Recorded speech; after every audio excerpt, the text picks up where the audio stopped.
एक बार एक चिड़िया का बच्चा, चूजा जो होता है, वो समुद्र में चला गया। चिड़िया ने बहुत रिक्वेस्ट किया कि मेरा चूजा मुझे वापस कर दो, परंतु समुद्र चूजे को क्यों वापस करे। जब उसकी मनोकामना पूरी नहीं हुई तो उसे बड़ा गुस्सा आया और गुस्से में आकर के उसने बोला कि मैं तुमको सुखा दूंगी, और उसने चोंच से पानी भर करके बाहर निकाल कर गिराना शुरू कर दिया। ऐसा करते हुए देखकर दूसरी चिड़िया वहीं पर थी। उसने बोला, क्या कर रही हो। तब उस चिड़िया ने आप बीती सुनाई कि मेरे चूजे को समुद्र निकल गया है और मैं जब मांग रही हूँ तो मेरा चूजा वो वापस नहीं दे रहा है, मैं इस समुद्र को ही सुखा दूंगी। तब उस दूसरे चिड़िया ने बोला, क्या पागलपंती कर रही है, तेरे चोंच से पानी निकालकर बाहर गिराने से कितना पानी बाहर तू गिरा देगी। समुद्र कितना विशाल है, कैसे सुखा सकती है। तब उस चिड़िया ने बोला कि मेरे धैर्य का बांध टूट चुका है और तुमसे यही विनती है कि यदि देना है तो साथ दो, सलाह की मुझे ज़रूरत नहीं है। परिणाम चाहे जो भी हो मैं समझ लूँगी।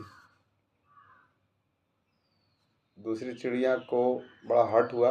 उसने बोला, बात समाज की है, अब परिणाम चाहे जो भी हो मैं भी तुम्हारे साथ पानी निकालना शुरू करती हूँ। दोनों चिड़िया चोंच से पानी निकालकर बाहर गिराने लगे। ऐसा देखकर बहुत सारे चिड़िया वहाँ पर आए और सबने उसी तरह से सवाल किया कि ऐसा क्यों कर रहे हैं लोग। तो उन्होंने वही बात जवाब दिया कि अगर देना है तो साथ दो, सलाह की ज़रूरत नहीं है। तो ऐसे देखा देखी हजारों लाखों चिड़िया पानी निकालकर समुद्र का बाहर गिराने लगे। मगर कितने भी चिड़िया अगर समुद्र से पानी गिरा ले तो क्या समुद्र सूख सकता है? नहीं सूख सकता। समुद्र अपने वेग से चलता जा रहा है और सारे चिड़िया किनारे पर उसका पानी निकाल निकाल कर चोंच से बाहर गिराने में लगे हुए हैं। ऐसा देखकर जो विष्णु भगवान के वाहन है गरुड़, वो भी तो पक्षी ही हैं, वो वहाँ से उठकर चलने के लिए तैयार हुए। तो विष्णु भगवान ने बोला कि कहाँ जा रहे हैं। बोला, प्रभु देख नहीं रहे मेरा पूरा समाज वहाँ क्या कर रहा है। मेरा पूरा समाज समुद्र को सुखाने के लिए प्रयास कर रहा है और मैं यहाँ बैठा हुआ हूँ। धिक्कार है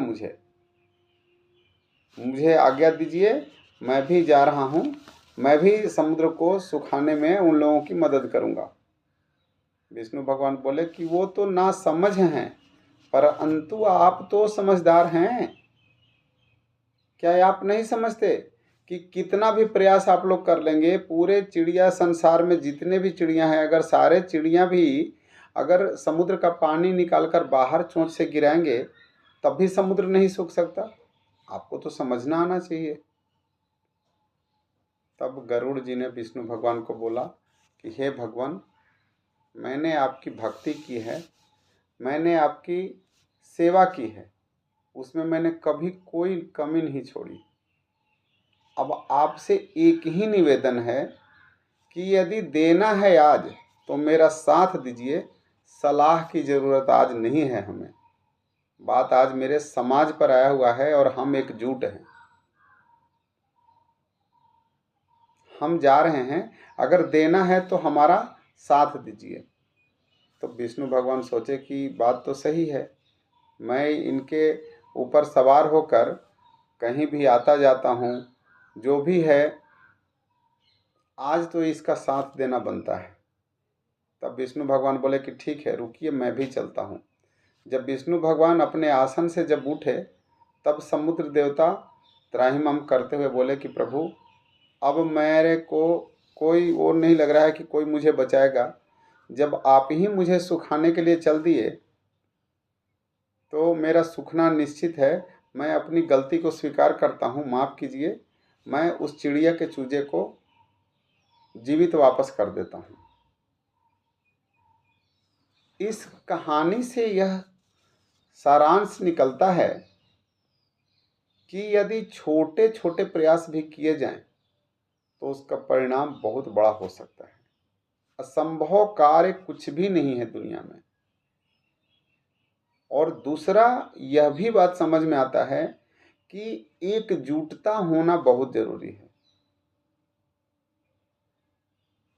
कोई हम लोगों को आपस में तोड़े ना, चाहे वो जाति पाति के नाम से हो, धर्म के नाम से हो या किसी तरह के भेदभाव से हो।